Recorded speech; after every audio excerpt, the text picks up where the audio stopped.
महिन्यात फक्त 2 वेळा तुळशीला अर्पण करा ही एक वस्तू.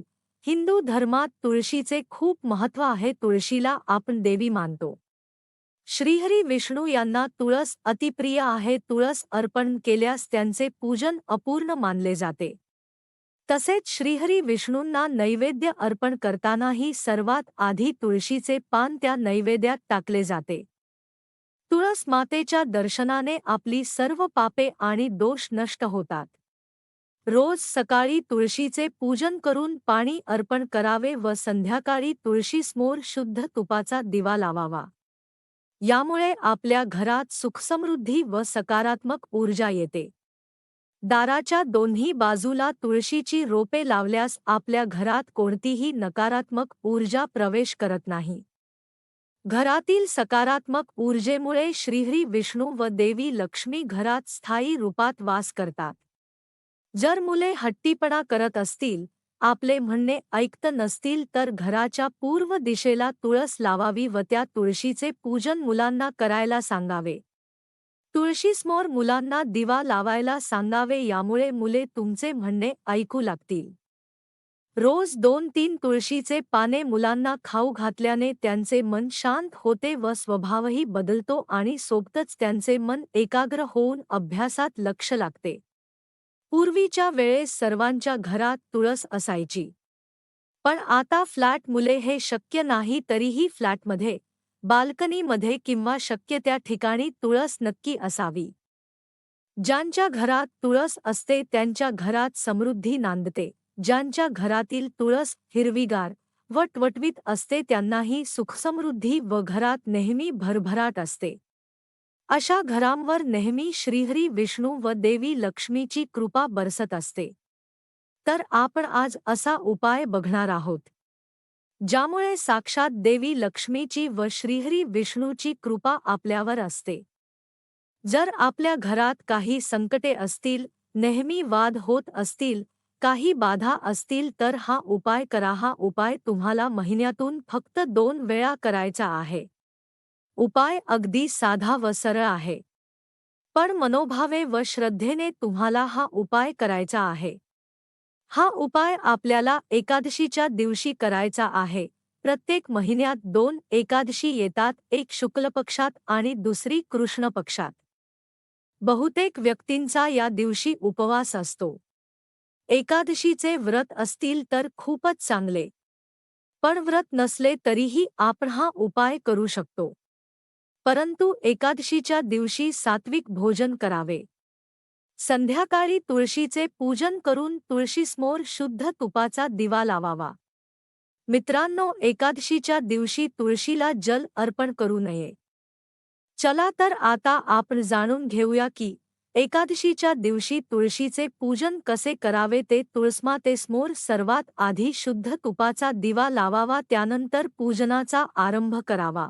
मित्रांनो, तुळस मातेला लाल रंगाचे फूल अर्पण करावे. गुलाबाचे फूल असेल तर अधिक चांगले असते. देवीला लाल व पिवळ्या रंगाचे फूल अतिप्रिय आहे. त्यामुळे दोन्ही फुले असतील तर दोन्ही अर्पण करावीत. आणि सौभाग्याचे दागिने अर्पण करावे. पूजन करत असताना ओम नमो भागवते वासुदेवाय नमः तसेच ओम तुलसीदेवाय नमः याचे उच्चारण करावे. लाल रंगाचे ओढणी देवीला अर्पण करावी.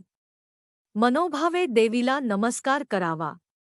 पूजन करताना आपली जी काही मनोकामना किंवा इच्छा असेल ते देवीमातेला सांगावे व ती पूर्ण करण्यासाठी देवीमातेकडे विनंती करायची आहे. आपण देवी मातेचे पूजन करताना जी काही इच्छा, अपेक्षा करतो ती नक्की पूर्ण होते.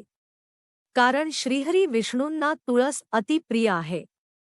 आपण जी काही मनोकामना तुळशीला करतो ती मनोकामना तुळस श्रीहरी विष्णू पर्यंत पोहोचवते व श्रीहरी विष्णू ती इच्छा लवकरात लवकर पूर्ण करतात.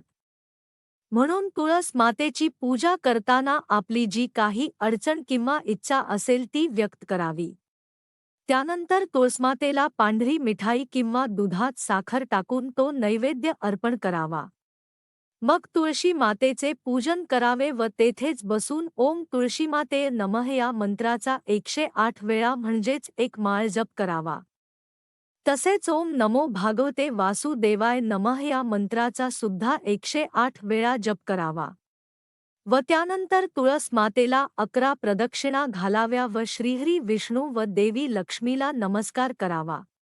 आपण जे सौभाग्य अलंकार म्हणजे जोडवी, लाल बांगड्या, साडी, लिपस्टिक अर्पण केले आहे ते सर्व रात्रभर तसेच तुळशीसमोर राहू द्यावे।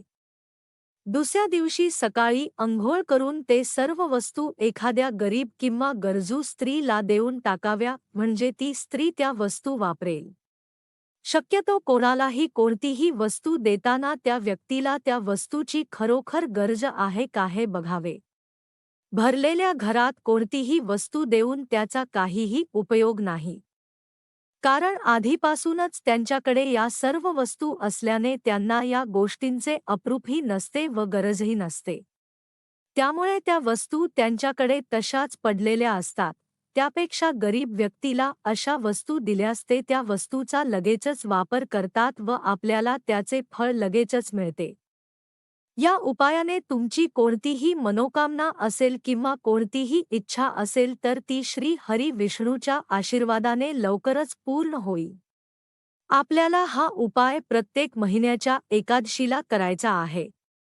जोपर्यंत आपली इच्छा पूर्ण होत नाही तोपर्यंत आपल्याला हा उपाय करत राहायचा आहे। कमीत कमी 2 किंवा 7 एकादशीपर्यंत आपली ती मनोकामना पूर्ण होऊ शकते व आपण कोणत्याही संकटातून मुक्त होऊ शकतो। मित्रांनो, उपाय अगदी साधा सरळ आहे, तर प्रत्येक एकादशीला हा उपाय करा आणि श्रीहरी विष्णू आणि देवी लक्ष्मीच्या कृपेने आपल्या सर्व इच्छा व मनोकामना यांची पूर्ती करा। आपले जीवन सुखी समृद्ध बनवा।